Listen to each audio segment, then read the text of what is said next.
She slid into the front seat of the company car with tears still wet on her cheeks, never imagining that the quiet driver, watching her in the mirror, owned the skyscraper she worked in, and soon her heart. Before we continue, don't forget to subscribe. We got more amazing stories dropping tomorrow.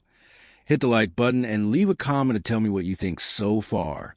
Lena poured her press her forehead against the cool glass of the bus stop, willing the sting in her eyes to fade before anyone noticed. The city hummed behind her, traffic chatter, the buzzing neon from the storefronts. But inside her chest, everything felt silent and heavy. Another job rejection. Another reminder that people like her weren't meant to climb corporate ladders built by men who didn't even know her name.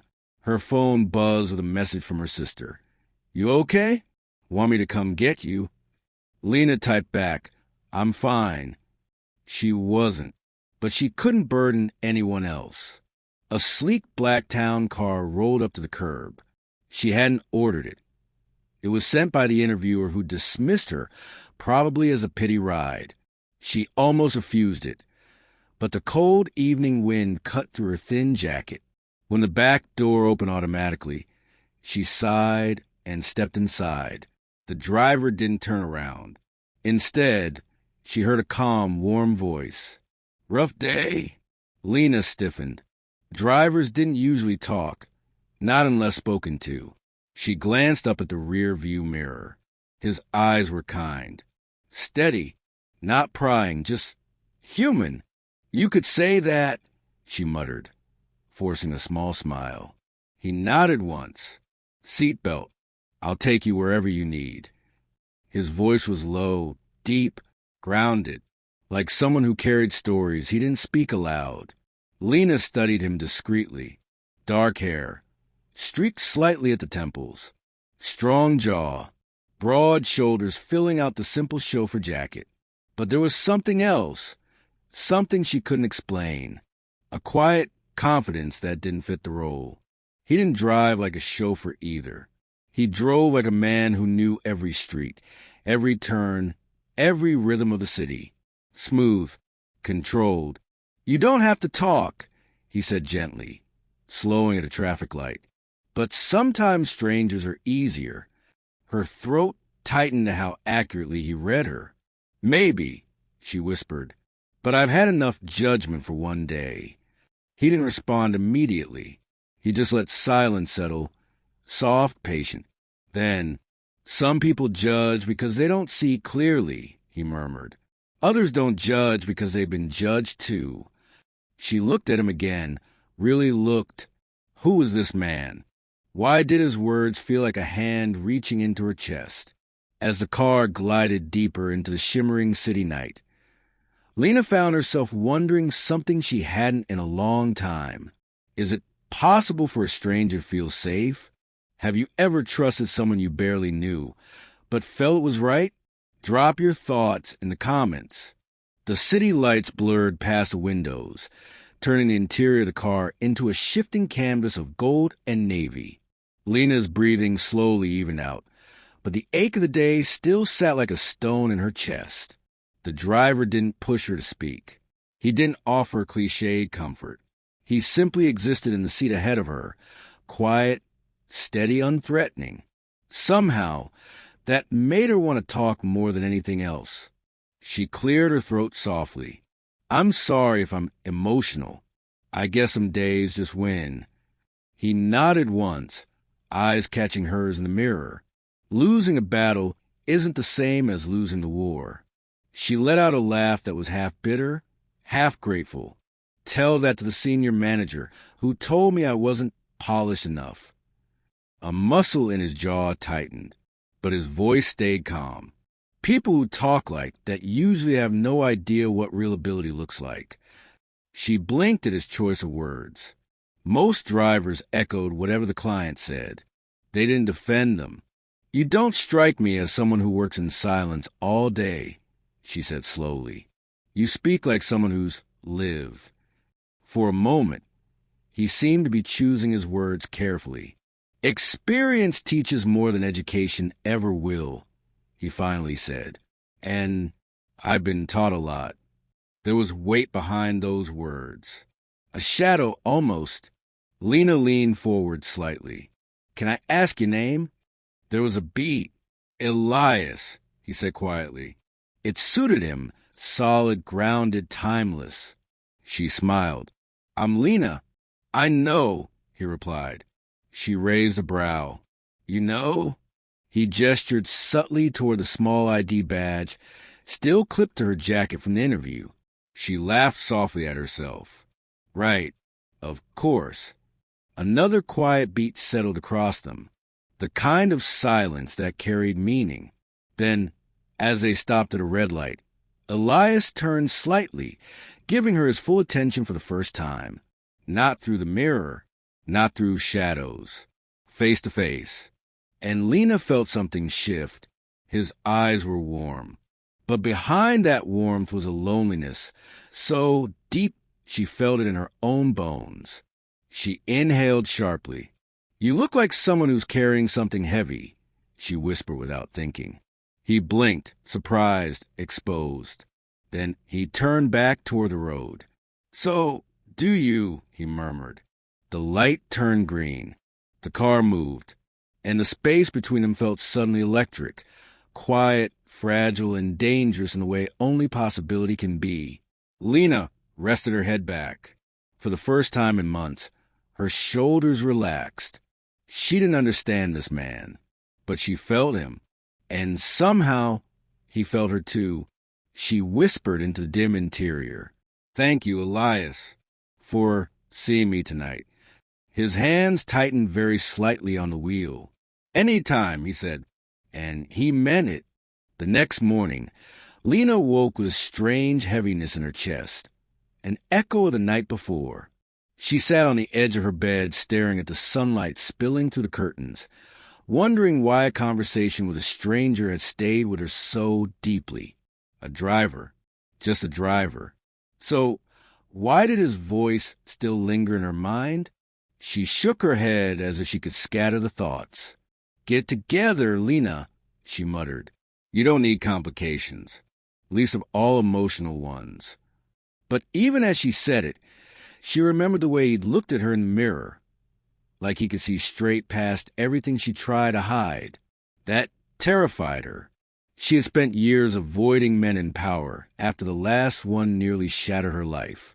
Elias wasn't powerful, or so she believed, but he carried an aura she couldn't categorize, a confidence that didn't come from his job title.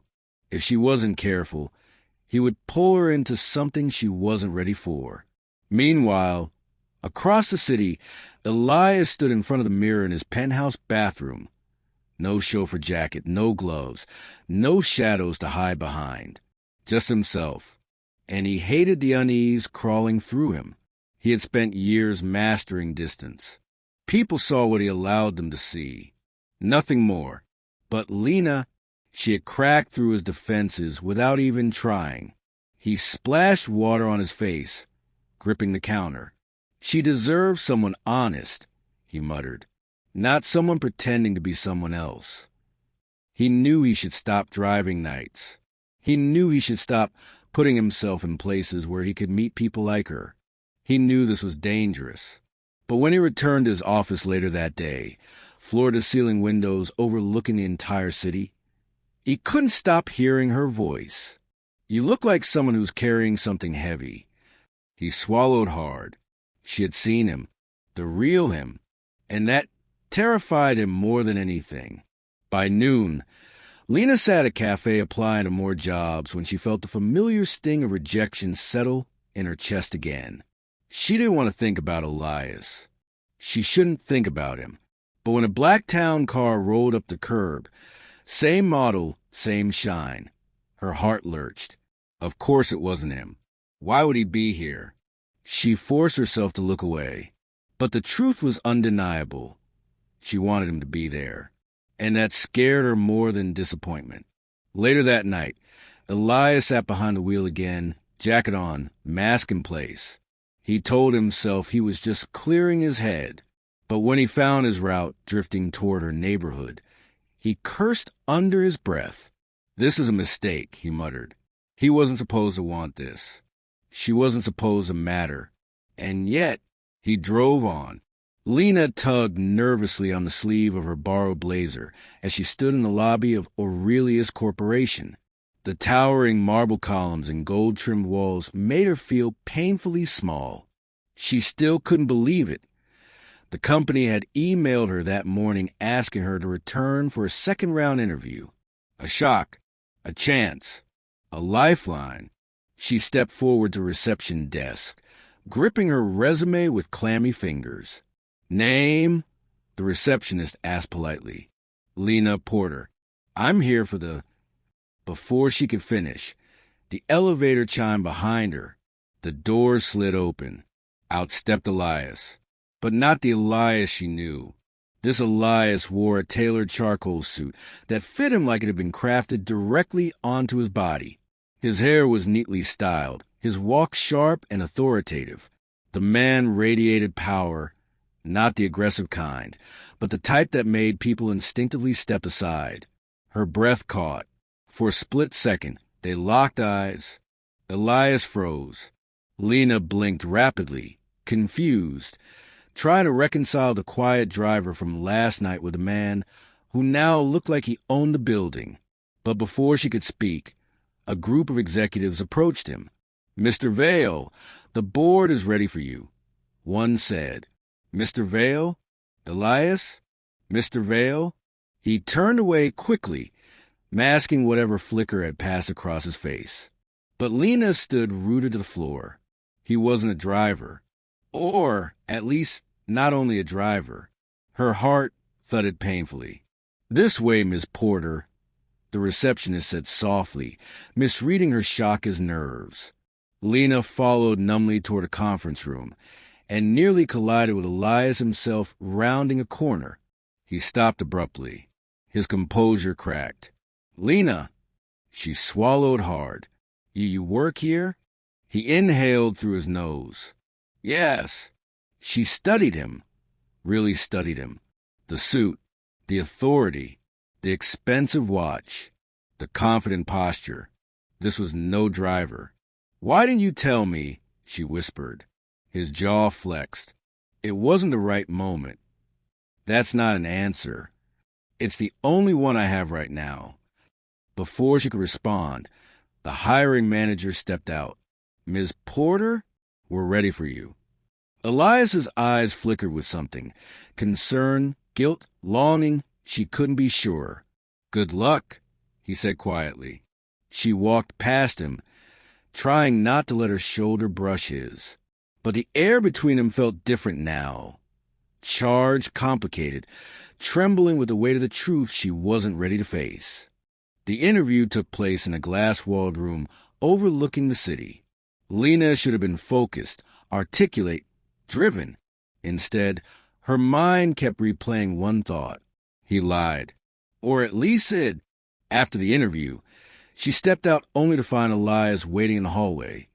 Arms crossed, expression conflicted. "You shouldn't be here," she murmured. "I needed to make sure you were okay."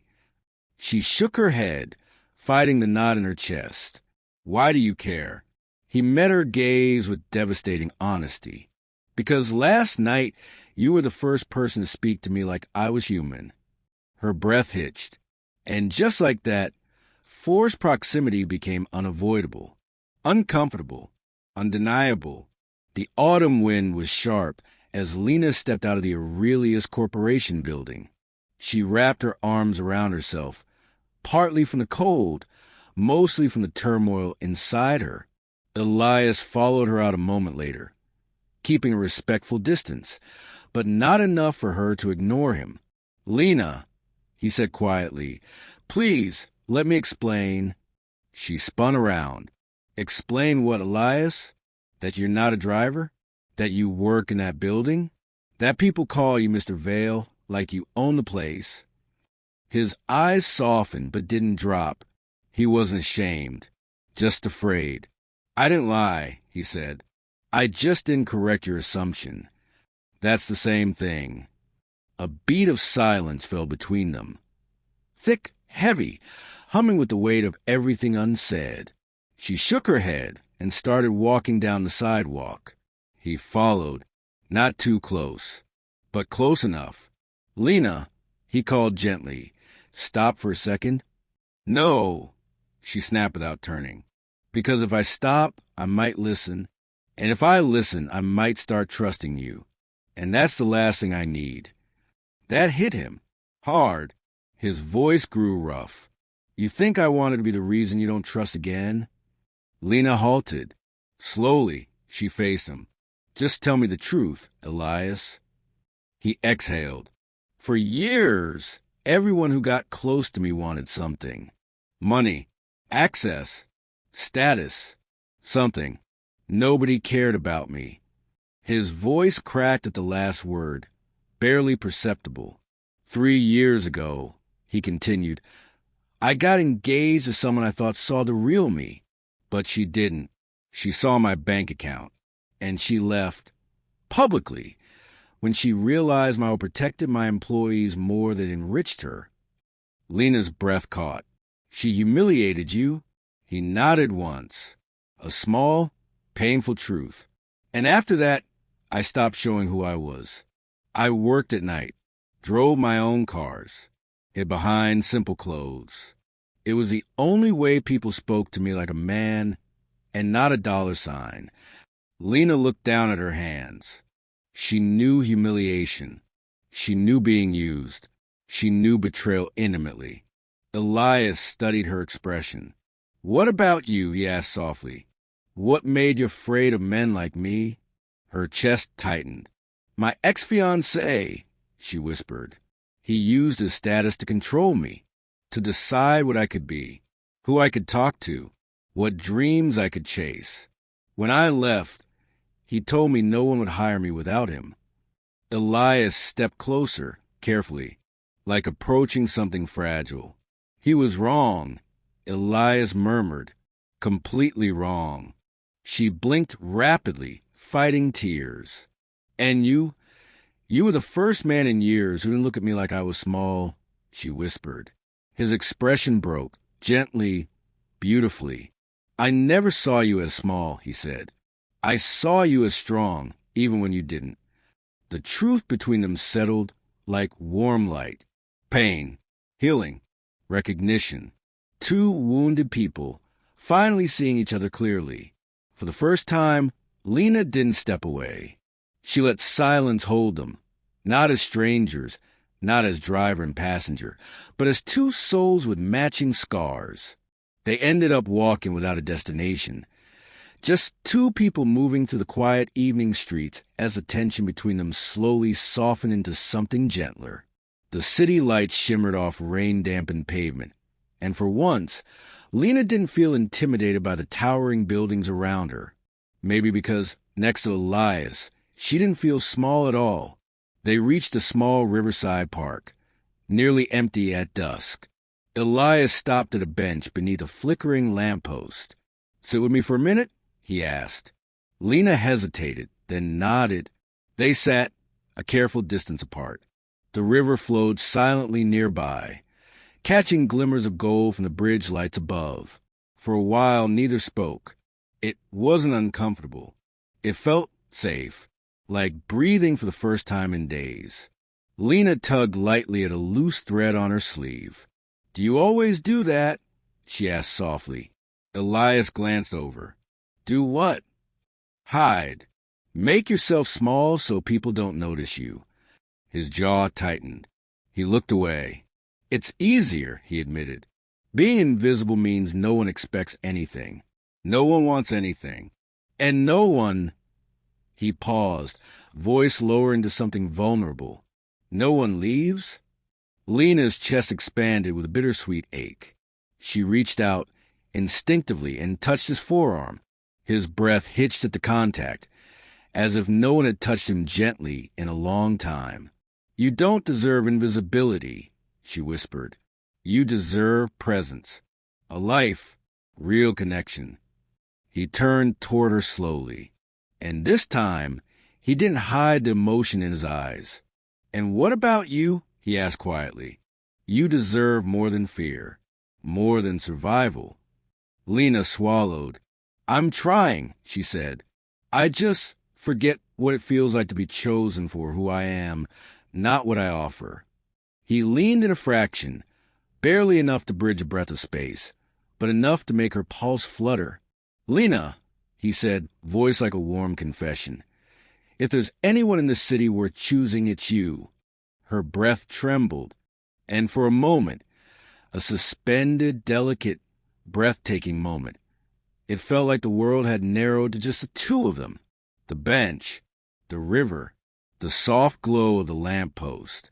She didn't realize she was leaning in.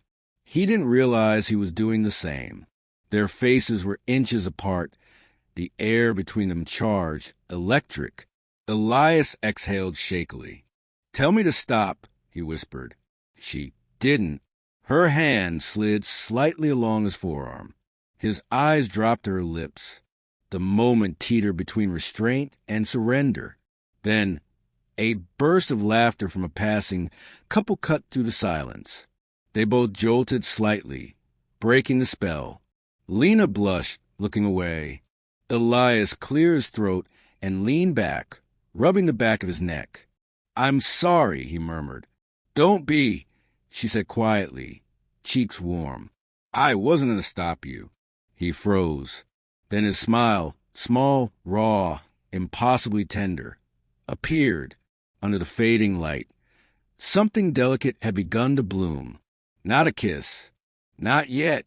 But trust. Permission. Hope. And that was far more intimate. The next morning, Lena woke with a strange, fluttery lightness. The night at the riverside replayed in her mind, his voice, the way he looked at her, the closeness that wasn't quite a kiss. For the first time in a long time, she felt wanted, seen, safe. But safety didn't last. It never did. At Aurelius Corporation, her second interview had gone well enough for the hiring manager to invite her back for a final evaluation. She walked through the glass doors with renewed confidence. Then she saw it. A giant LED display in the lobby, a CNBC segment, replaying a business headline. Elias Vale, the reclusive billionaire CEO of Aurelius Corporation, to make first public appearance in 2 years. Her stomach dropped. The screen changed, flashing an image. Elias, in a suit, standing in the exact building she was in. Her breath froze in her chest. Elias Vale, not Elias the driver, not the quiet man with gentle eyes, not the man who said no one saw him for who he really was. A billionaire, a man whose world could crush hers without trying. Her pulse hammered in her ears. He owned the company. He owned the car she sat in. He owned the building she was interviewing for. Everything clicked like shards of glass falling into place. He hadn't just hidden something. He had hidden everything. And then, as if fate wanted to twist a knife deeper, she heard her name. Lena? She turned. Elias stood in the hallway, holding a stack of documents. He froze the moment he saw the screen behind her. The headline, his picture, her expression. A look of dread flickered across his face. Lena, he said breathlessly, let me explain. Explain. Her voice cracked. How do you explain pretending to be someone you're not? Elias, you let me pour my heart out to you. You listened, you comforted me. While knowing the truth, you knew exactly what I'd been through. His face twisted with guilt. I wanted to tell you, but you didn't. I didn't want to lose you, he said, voice barely above a whisper. Not like everyone else. Not when you were the first person to see me without wanting something. Her chest tightened painfully. So you decided for me? She snapped. You decided what I should know, what I should feel. Do you know how manipulative that sounds? He flinched. Lena, I cared about you. Everything I said last night was real. But the person who said it, she whispered, tears burning her eyes, was a lie. The hallway felt suddenly too bright, too sharp. A couple of employees slowed, watching. Elias reached for her arm, hesitant, desperate. Please don't walk away. She stepped back. One step, then another. If I can't trust who you are, she whispered, voice breaking, I can't trust anything between us. His eyes shone with something raw. Fear, regret, something close to heartbreak. Lena, please. But she shook her head and walked away, leaving Elias Vale, billionaire CEO, and the loneliest man in the room, standing frozen in a world that had just collapsed on top of him. Lena didn't remember leaving the building. She didn't remember crossing the street. She didn't remember how she ended up on a quiet bench outside a bakery, staring blankly at a paper cup of coffee she hadn't even sipped. All she remembered was his face, the moment truth shattered everything between them. A billionaire, a seal, the very type of man who once destroyed her life. She pressed the heel of her palm to her forehead, fighting the ache building behind her eyes. Why him? Why now? Why did it feel like the universe was mocking her? She replayed every moment they'd shared. The car ride, the river, his confession, the almost kiss. None of it felt fake. But the truth underneath it was. She closed her eyes. He had seen her vulnerability, her pain, her fear, and he responded with kindness, while hiding the one thing she needed most, honesty. Why? She whispered to herself. Why couldn't he just trust me with the truth?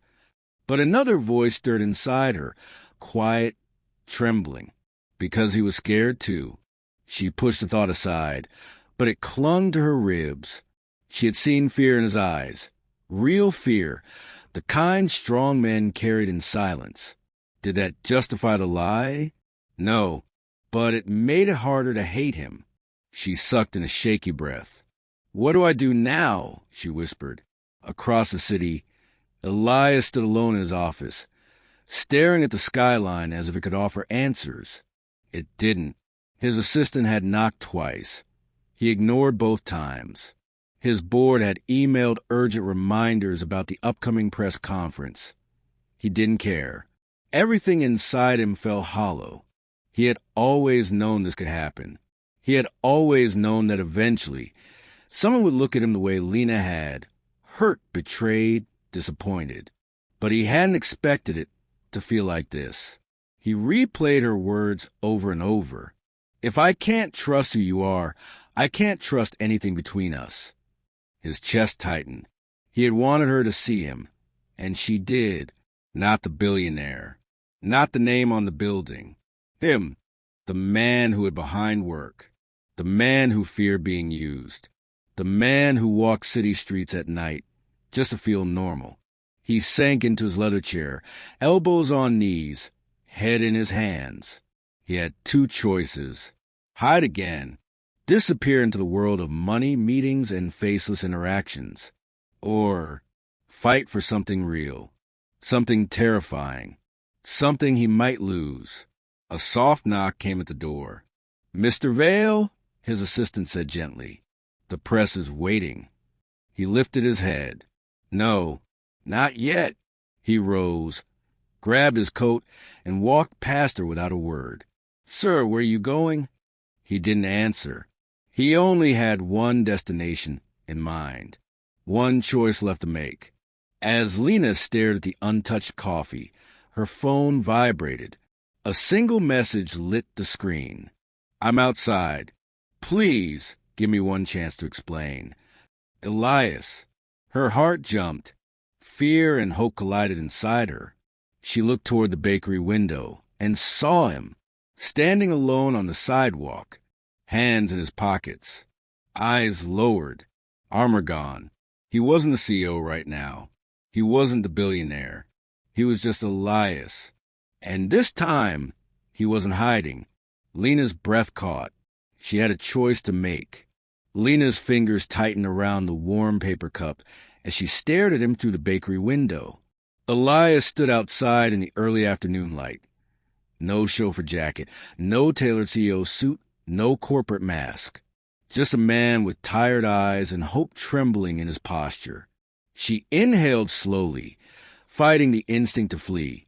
fighting the instinct to forgive too quickly, and trying to listen to the one voice inside her she had ignored for years. "What do you want, Lena?" With a shaky breath, she stood. The bell chimed softly as she stepped out into the light breeze. Elias turned immediately. For a moment, neither spoke. The world around them blurred into insignificance. He swallowed hard. "Thank you for coming out," he murmured. She crossed her arms, not defensive, just trying to hold herself together. "You said you wanted to explain." He nodded once, as if bracing for impact. "I never meant to deceive you," he began quietly. "I just liked being someone normal with you. Someone who didn't need to perform. Someone who could be flawed without headlines. Someone you could talk to without seeing a title first." Lena didn't respond. She wanted honesty, true, raw honesty. He sensed that. He stepped closer, not too close, just near enough for her to see the truth in his eyes. "I should have told you sooner," he admitted. "I was afraid that the moment you knew who I really was, you'd step back. Not because you're like the others, but because you matter more than anyone I've met in years. And losing you felt," he hesitated, voice cracking, "unbearable."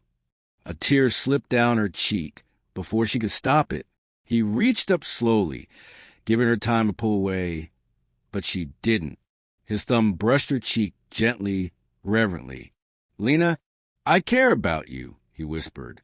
"Not because you're impressed by wealth. Not because you want anything from me." His voice deepened. "Because with you, I finally feel human again." Her breath trembled. "And what about me?" she said in a fragile voice. "You think I didn't feel something too? You think I didn't lie awake, wondering why a man like you made me feel safe?" Elias's eyes softened painfully. "I know I hurt you," he said, "and I will spend as long as it takes proving I won't hurt you again. But, Lena," he exhaled shakily, "I can't undo the past. All I can do is offer you the truth from this point on. No masks, no secrets, just me." The breeze carried their silence. Lena looked down at their hands, his trembling slightly, hers cold from the coffee cup. Then she spoke. "You should have trusted me," she whispered. "But I understand why you didn't." Her voice softened further. "And I'm tired of living my life afraid of every man who has power. I don't want to punish you for someone else's sins." His eyes glimmered, hope flickering alive. "So what does that mean?" he breathed. Lena stepped closer. "It means," she whispered, "if you'll have me, Elias Vale, driver, CO, complicated man, I'm willing to try." Elias's breath left him in a rush. His hand found hers, warm, steady, certain. "Lena," he whispered, "I've been yours since the night you stepped into my car." She smiled, small, fragile, real. He leaned in slowly, giving her every chance to stop him. She didn't. Their lips met in a soft, trembling, perfect kiss, not rushed, not desperate, but full of everything they'd both been too scared to say. When they pulled apart, Lena rested her forehead against his. "So," she murmured, "driver or so, what now?" He laughed quietly, a sound of pure relief. "Now," he said, threading his fingers through hers. "Now I take you home. And tomorrow, I show you the life I want to build with you." She blushed, heart light. "Then I guess I'm ready." They walked down the sidewalk hand in hand, leaving behind the lies, the fear, and the loneliness. Two people who had finally chosen honesty, chosen hope, chosen each other. Would you forgive someone who hid their identity to protect themselves? Or is honesty the only foundation love can stand on? Share your thoughts in the comments. Thank you so much for watching today's story. I really appreciate you being here. If you enjoyed it, make sure to hit that subscribe button because we've got even more incredible stories coming your way tomorrow. Trust me, you don't want to miss what's next.